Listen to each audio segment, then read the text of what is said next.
Right now, somewhere in Shanghai, a warehouse manager is staring at shelves that used to hold 5,000 tons of silver.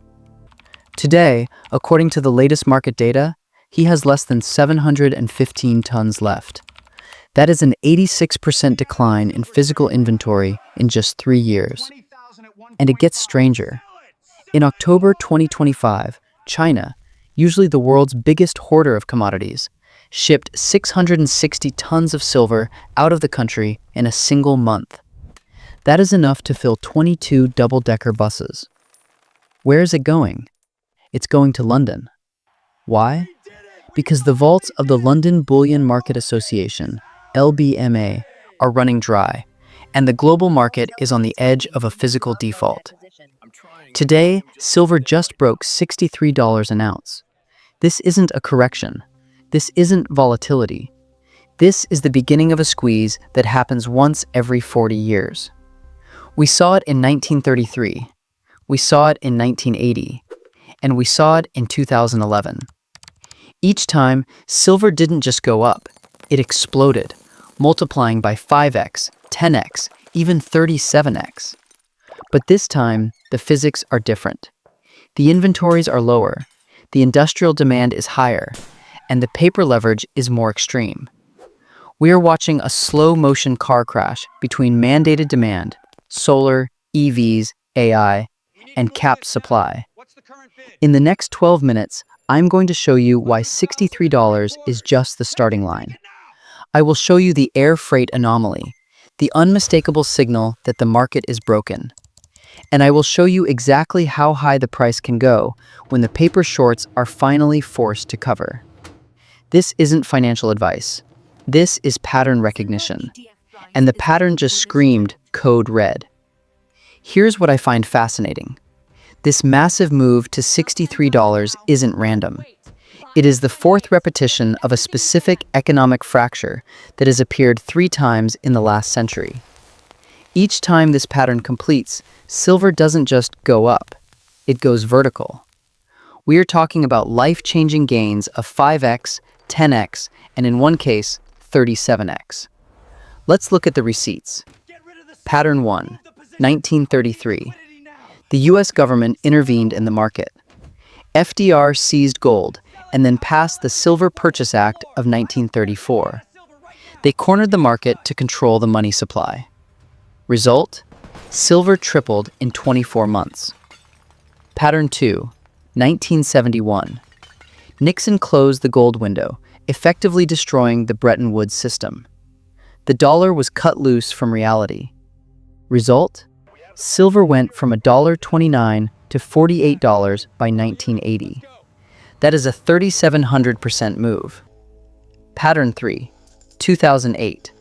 The banking system collapsed, and the Fed printed trillions to save it. Silver crashed initially, then rocketed from $9 to nearly $50 in 3 years. A 5x return. Now, look at 2025. We have the government intervention of 1933 via new tariffs and critical mineral lists. We have the currency debasement of 1971, persistent inflation. And we have the money printing of 2008, over $20 trillion globally since COVID. We have all 3 triggers hitting simultaneously. This is why the cycle is accelerating. It took 9 years in the 70s. It took 3 years in 2008. This time, the move might complete in 18 months. We are tracking this cycle daily. We are racing to hit 1,000 subscribers by December 31st, 2025. If we hit that number, I am going to release the killer video, a script that exposes the exact physical vaults the elites use to hide their metal from government confiscation. I'm afraid to upload it, but for 1,000 insiders, I will take the risk. So hit subscribe. Now, let's look at the musical chairs dynamic that is driving the price right now. Think of the silver market like a global game of musical chairs. The players are the investors holding paper contracts. The chairs are the physical bars of silver sitting in the vaults. In a normal market, there are usually 10 players for every chair. It's risky, but the game works because nobody asks for their chair at the same time. But today, the ratio is broken. According to the latest data from the COMEX, there are now roughly 400 paper claims for every single ounce of registered physical silver. That means 400 people think they own the same bar of metal. For years, this didn't matter because investors were happy to trade paper back and forth. But now, a new type of player has entered the game, the industrial user. Companies like Tesla, Samsung, and the solar giants in China don't want paper contracts. They need the physical metal to build cars and solar panels. They are taking delivery. They are removing the chairs from the room permanently. And we know the panic is setting in because of one specific data point: lease rates. This is the cost to borrow physical silver. Historically, this rate is near zero. In October 2025, lease rates in London spiked to 35%. That is unheard of. It means banks were desperate to get their hands on metal immediately. It is the market screaming that the physical supply is gone. The music has stopped. There are no chairs left. And 400 angry investors are about to realize they are holding nothing but a paper promise. How do you know for a fact, beyond the charts and the rumors, that a commodity market is broken? You look at the logistics. You look at how the metal is moving. Silver is heavy. It is also, historically, relatively cheap compared to gold. Because of this weight-to-value ratio, silver almost always travels by ocean freight. It sits on slow container ships because paying for air cargo eats up your profit margins. You only put silver on a plane if you are losing your mind. But in late 2025, the impossible happened. Traders began chartering cargo jets to fly massive tonnage of silver from east to west. We are seeing reports of air freight bookings for silver out of Shanghai and into London at volumes we haven't seen since the 1980 squeeze. Think about what this means. An industrial buyer, maybe a solar manufacturer or a bullion bank, is so desperate for physical inventory that they cannot wait 4 weeks for a ship to cross the ocean. They need the metal tomorrow. They are willing to pay massive premiums in shipping costs just to secure possession. This confirms the data we saw earlier. The 660 tons leaving China wasn't a casual sale. It was an emergency transfer. The global supply chain has snapped. The inventory on the COMEX and the LBMA is likely double counted or encumbered. And now that the price has breached $63, the bluff is being called. When silver starts flying, the price prepares to go parabolic.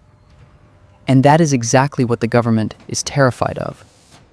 While the traders were watching the charts, the United States government was quietly rewriting the rules. For decades, Washington treated silver as a simple monetary metal or jewelry ingredient, a commodity that could be left to the free market. But in late 2025, that attitude vanished overnight. The Department of Energy officially designated silver as a critical mineral. This is not just a label change. In the language of bureaucracy, this is a declaration of a resource war. It means the government now views silver not as an asset to be traded, but as a strategic vulnerability to be protected. Why? Because they looked at the same math we did. They realized that without silver, the entire green energy transition collapses.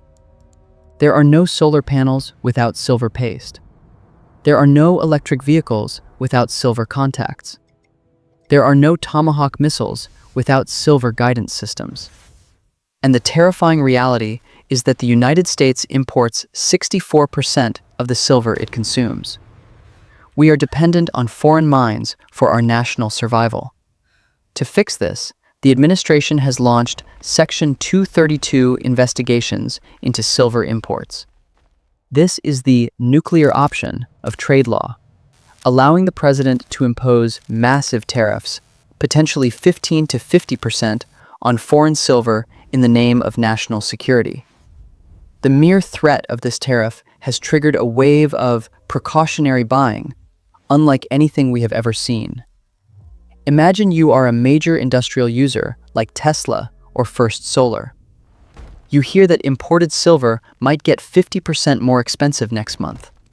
What do? You don't wait. You buy everything you can find today. You drain the available supply immediately to lock in the current price. We have seen reports of 75 million ounces flowing into private U.S. vaults since October alone. This is panic hoarding by the biggest players in the economy. They are front-running the government. This artificial demand shock is pouring gasoline on the fire. We have a physical shortage, an air freight panic, and now a government-induced hoarding spree, all happening at the exact moment the price broke $63. The government meant to secure the supply chain, but by threatening tariffs, they have effectively squeezed the last available ounces out of the market. And this leads us to the inevitable question. If the supply is gone and the panic is starting, how high can the price actually go? So, where does this end? Some analysts are calling for $90 to $100 silver by the summer of 2026. To the average investor, that sounds aggressive. A nearly 60% gain from where we sit today, at $63. But if you look at the historical precedents, $100 isn't a moonshot. In fact, it is mathematically conservative. Let's look at the percentage gains of the previous cycles. In the 1979 to 1980 bull run, silver didn't just double, it went from around $6 to $48. That is a 700% gain in roughly 14 months. In the 2008 to 2011 cycle, silver went from under $9 to nearly $50. That is a 450% gain in 3 years. Now, look at today. We bottomed around $18 in 2022. We are currently at $63. That is a roughly 250% move. We are barely halfway through a standard historical cycle. If we were to replicate even the smaller 2011 move of 450%, the price target wouldn't be $100. It would be closer to $150. If we replicated the 1980 mania, we would be looking at prices north of $300. Furthermore, you have to adjust for inflation. The all-time high of $50 in 1980 is a nominal number. $50 bought you a lot more goods in 1980 than it does today. If you adjust that 1980 peak for official CPI inflation, the real all-time high is approximately $178 per ounce. That means that even at $63, silver is still technically roughly 65% below its true purchasing power peak. It is one of the few assets on Earth that is cheaper today than it was 45 years ago. But the real blue sky scenario isn't about inflation, it's about the short squeeze. Remember the 400-to-1 paper leverage on the COMEX? If those contract holders panic, if even 5% of them stand for delivery and demand the metal that isn't there, the exchange will break. They will be forced to cash settle or bid the price to infinity to find sellers. In that scenario, price targets become irrelevant because you enter the realm of unobtainium, where the price is whatever the holder says it is. This cycle is going to separate the prepared from the spectators. I want to get a pulse on this community because the data says retail investors are finally waking up. I want to know where you stand. Are you holding physical metal in your own possession? Are you holding paper silver, ETFs, stocks?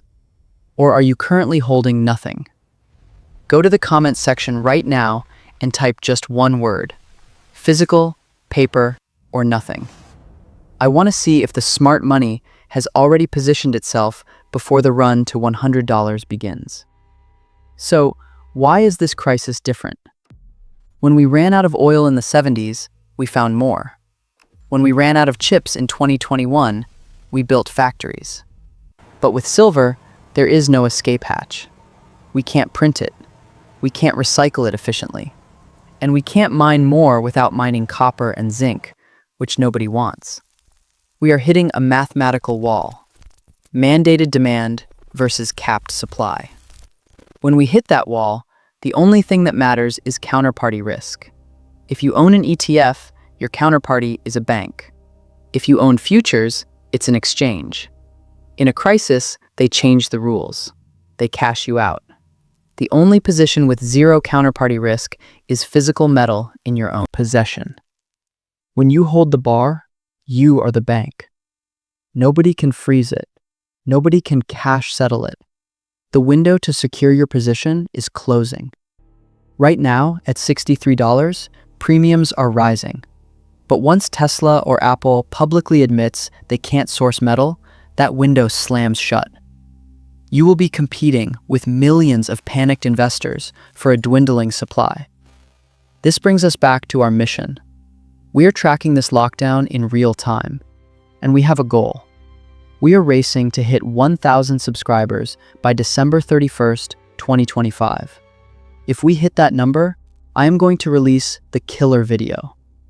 This is the script I have written that exposes the next phase. The laws already on the books allowing government confiscation of strategic resources. I am afraid to upload it, but for 1,000 insiders, I will take the risk. You watched until the end. That tells me you have the survivor's mindset. You understand that hope is not a strategy. The people who get crushed are the ones who wait for permission to act. They wait for the TV to say, buy. By then, it's too late. You are early. You have the data. Don't waste it. Use this time to prepare, not out of fear, but out of confidence. Because when the panic starts, you won't be standing in line at the coin shop. You will be the one sitting at home, secure. So, if you want to stay ahead of the crowd, hit that subscribe button. Join the insiders. The lockdown has begun. Make sure you are on the right side of the gate. Class dismissed.